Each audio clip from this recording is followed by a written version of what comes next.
In the autumn of 1888, as gas lamps struggled to cut through the thick, choking fogs of London's East End, a shadow emerged from the squalor. He was a ghost, a phantom armed with a knife and a terrifying knowledge of human anatomy.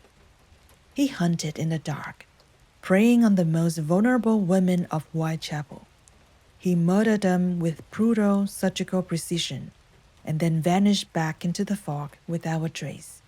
He taunted the police with mocking letters, giving himself a name that would echo through history in terrifying whispers: Jack the Ripper. For over 130 years, investigators, historians, and detectives have tried to answer one question: who was he? The case remains officially unsolved, but the murders themselves, the victims, and the letters he left behind are not just clues to a crime.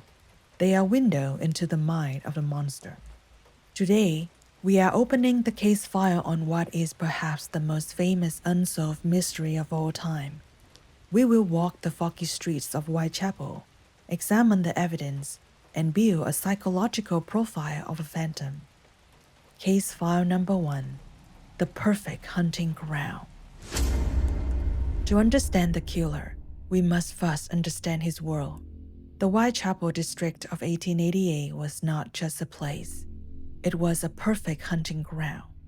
Imagine a labyrinth of overcrowded slums with thousands of narrow, unlit alleyways and hidden courtyards. This was a place of extreme poverty, disease, and desperation. The police presence was minimal, and the fog that constantly blanketed the city acted as a natural cloak for any predator. Jack the Ripper's victims were not random. They were all women trapped in this cycle of poverty, forced into the dangerous life of street prostitution to survive. They were vulnerable, isolated, and their disappearances often went unnoticed for hours. The killer knew this. He didn't need to be a genius to find his victims. He just needed to be patient.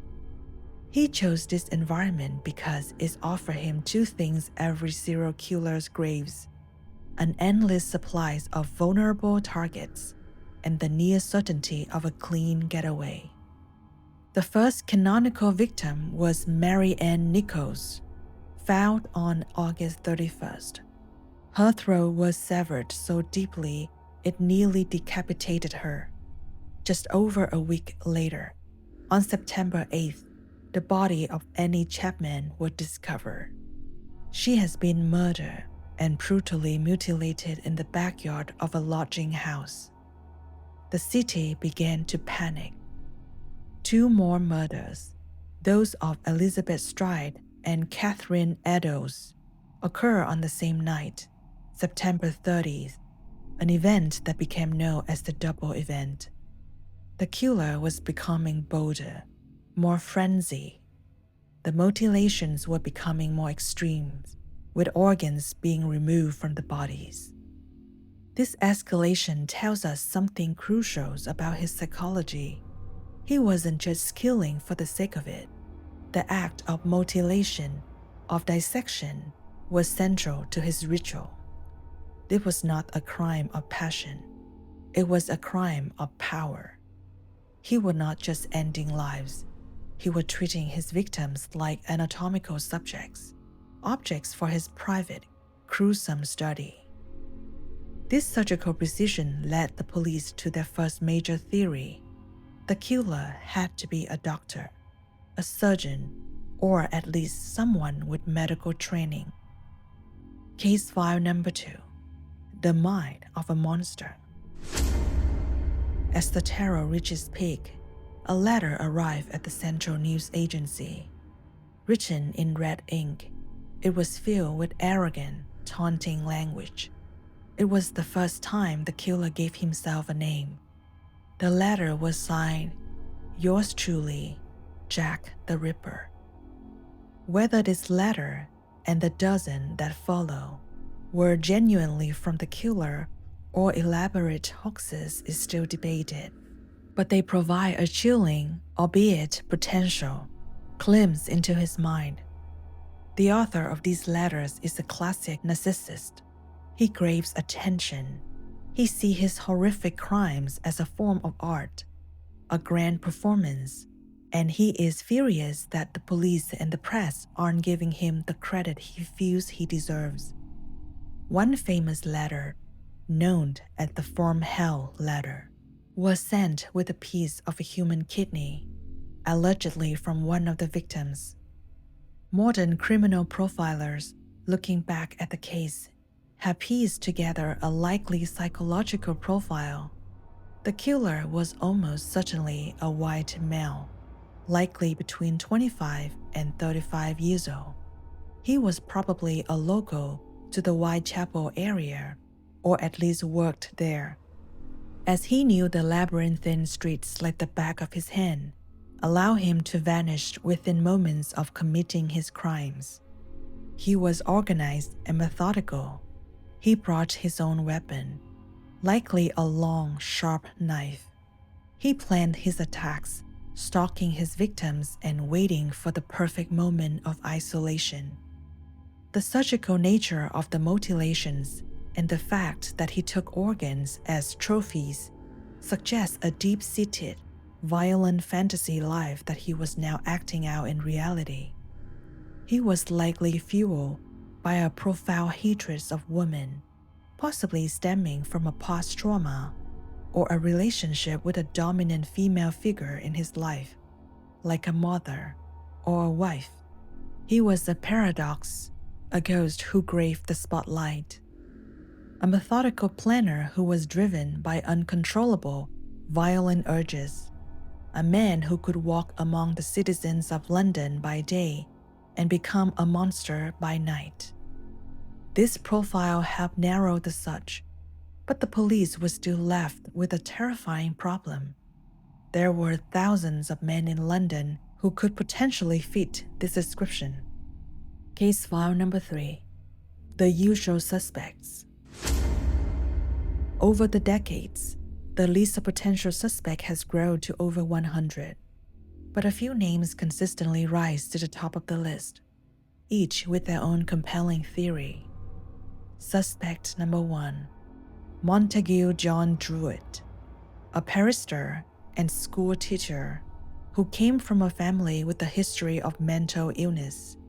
He mysteriously disappeared right after the last murder, and his body was found floating in the River Thames a month later. The theory is that his own family may have suspected him and helped him disappear, or that he committed suicide out of guilt. Suspect number 2, Aaron Kosminski, a Polish-Jewish immigrant who worked as a hairdresser in Whitechapel. He was known to have a severe hatred of women and suffer a serious mental health issues, including auditory hallucinations. He was eventually institutionalized in an asylum.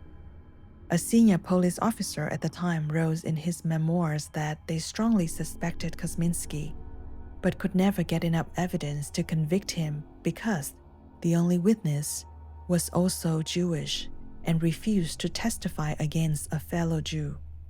Suspect number 3, Severin Klosowski, alias George Chapman, another Polish immigrant who was a convicted serial poisoner. He was executed in 1903 for poisoning 3 of his wives. The lead investigator of the Ripper case at the time, Inspector Frederick Aberline, famously said after Chapman's conviction, "You've got Jack the Ripper at last." Chapman has some surgical knowledge, and his time in London matched the Ripper murders perfectly. Each suspect is a compelling story, a dark what if. But after all these years, there is still no definitive DNA evidence, no deathbed confession, no smoking gun. The identity of Jack the Ripper remains London's greatest mystery. He was a perfect storm of evil, a man whose violent fantasies found the perfect time and place to become a terrifying reality. He slipped through the cracks of a society that was unprepared for a new kind of monster. And in doing so, he created a legend that continues to haunt us to this day. The case of Jack the Ripper teaches us a chilling truth. A monster is not just born. They are often created by the environment they inhabit. The dark, forgotten corners of society can become the perfect breeding ground for the darkest parts of the human soul. The investigation never truly ended. It just went cold. The files are still open, waiting for a new clue, a new technology that might finally give a name to the Phantom of Whitechapel. So, after hearing the evidence, who is your primary suspect? Was it the suicidal barrister, the mentally ill hairdresser, or the convicted poisoner?